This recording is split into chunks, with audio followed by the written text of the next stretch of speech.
Hey guys, in today's video, we have the biggest update for the Black Ops 1 and Black Ops 2 ports thus far since they have released. So without wasting any more time, we have a bunch of information to go over, so let's just get right into it, starting with Black Ops 2. Now, Black Ops 2 is a damn near perfect game.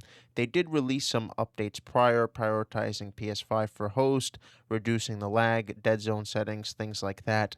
But the biggest, most requested item from the player base was to fix the backfilling issue when it comes to getting players into the lobby after other players leave, because the matchmaking system would not be backfilling lobbies after people left. So they said the number one bullet point is improved mid-match lobby backfilling. So if people are leaving while you're playing Nuke Jacked or Ground War or your normal 6v6 modes, TDM Domination, Kill Confirmed, Headquarters, that was the number one thing, because people would be leaving, and then next thing you know, the enemy team would have three players, and then those three players don't want to play in that match because they're not getting any more teammates, so then they back out, and then next thing you know, the enemies forfeit. So the issue is that when the enemy team did not get the players or new teammates to actually keep playing the game with, they got tired of getting smacked because it would become a 6v4, 6v3, and then they would end up leaving. This would actually affect the majority of us, I feel like, especially when it comes to getting camos.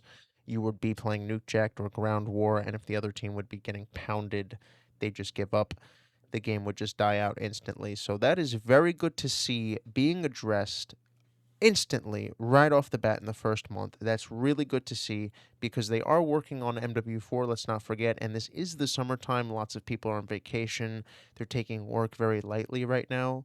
After Labor Day is around the time people usually lock in for work and stop taking their PTO and things like that. So that could be why it took a little time to roll this out, but the most important thing for Black Ops 2 is here.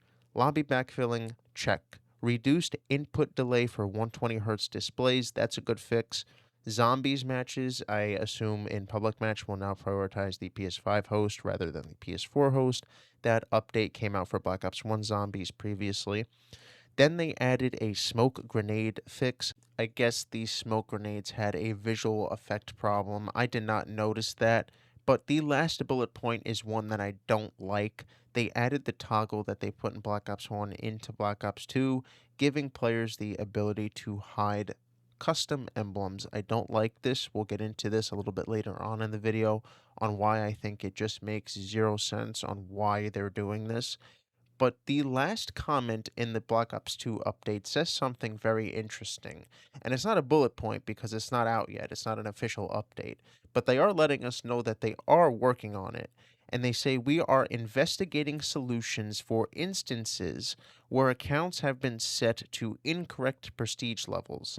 But first, really quick, I do want to talk about the Black Ops 1 update, because this is another good one that a lot of people have been anticipating and wanting for a while. They have finally addressed the number one issue on a lot of people's checklist, and that is the snipers.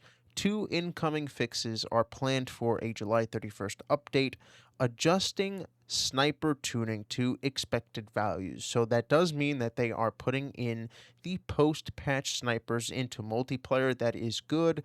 That has been something that the community, not just the sniping community, but multiplayer players cannot use snipers. In zombies, it's a little better because those are zombies, they're NPCs, they're not actually live players. Live players, it's very tough to hit a shot sometimes with that weapon sway. It's almost borderline impossible to hit clips. So that is good to see that the snipers can finally be utilized, because we're not talking about quick scoping. We're talking about just hitting the shot where you're aiming. That is something that needed to be addressed, and we finally see it being done. That is great. The number one item on both of the checklists for both games has been addressed. We have backfilling lobbies, and the sniper issue has been addressed. And the cherry on top when it comes to the Black Ops 1 update is they did address the instances where players would be put on opposite teams if they are partied up. So if you were playing with your friend or your friends, there was a chance that you got put on a separate team with just by yourself or with another one of your friends. So that would not be ideal. That would not be fun. People would just solo queue. I feel like it got to the point and they just talk in game chat. Now that that is fixed, we can finally play with our friends on Black Ops 1 and not get put on separate teams. That is a great fix, great update. Really, really good to see that they are addressing those issues. Because in the first couple of patches they rolled out, the first two or three, I feel like they were a little tone deaf and lackluster. Now we're starting to cook. Now we're starting to get the ball rolling on how they actually are going to fix these ports. That is great to see. And going back to where they're saying they're investigating the prestige levels in Black Ops 2, C isn't Sharp has been resetting levels and unlocking all for players without them doing anything in an XP lobby.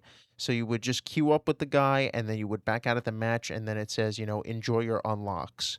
You buy you know who or something like that. Some cringe little pop up and then your classes are modded. This is only if you run into him. You can only prevent this from happening if you run into him and back out quick enough. If not, you don't even need to load up into an XP lobby. It will just automatically change the XP in your classes for you.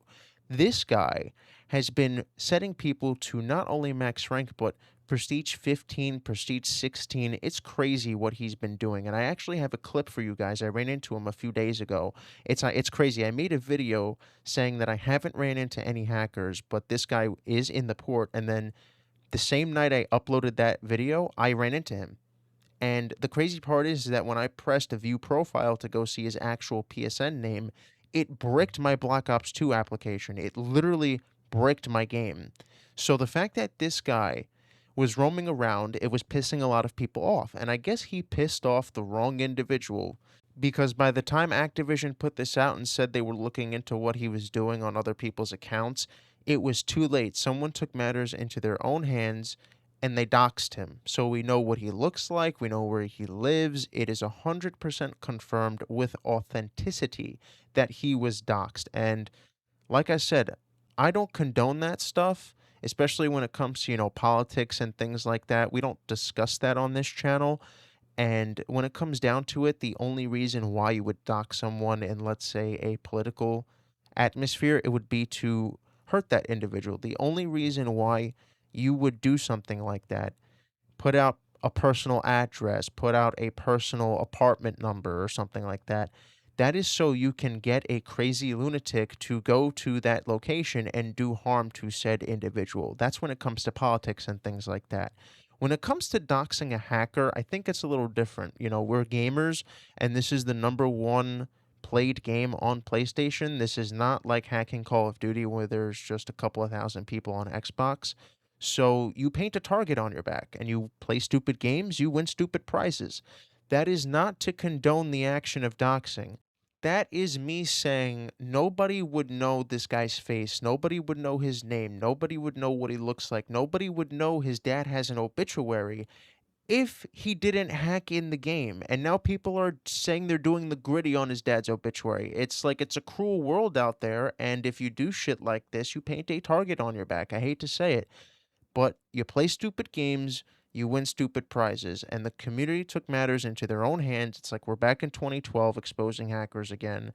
Activision was a little too slow, and in my opinion, he paid the price. Now everybody knows who he is and what he looks like. That is not to condone the action. Once again, I am just saying that is something that happened, and if he's not hacking in a game and ruining people's experience, he's okay. He's just living a normal life like he was yesterday.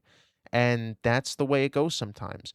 Going back to the emblem editor setting being added into Black Ops 1 and Black Ops 2, giving players the ability to hide emblems is annoying me for two very specific reasons. Number one, it's demonstrating the fact that when they took out the emblem editor, they had the ability to add it back in and add this setting. So let's just say they wanted to add emblems in MW 2019. That would be something that is not far-fetched because you can add the setting to toggle emblems on and off and not offend people. That is one way that you can look at this, right? The second thing that's really annoying me is that the players who are complaining about offensive emblems, whether they're racist or just fucked up, whatever the case is, it's reaching a point where Activision is actually listening to these people and putting in a setting that was never in the game. This was never in a game, a setting to hide emblems. So the fact that a company that has employees that celebrated somebody that got shot in the neck is taking the moral and ethical route to hide emblems in one of their games. It's like, by this logic, can we ban the clan tags too? Because a million different people have a Kurt clan tag? No, that would be stupid. You know how stupid that sounds for Call of Duty to add a setting to hide a clan tag? People just gotta shut the fuck up about how they reach this esoteric level of morality and ethics. It doesn't make any fucking sense. Just shut up. But yeah, that's it. Sorry for my little rant. I just don't like how they're adding these settings in for the emblems. But that's all I got for you guys. Leave a like, leave a comment, subscribe. I'll see you in the next one. Peace out.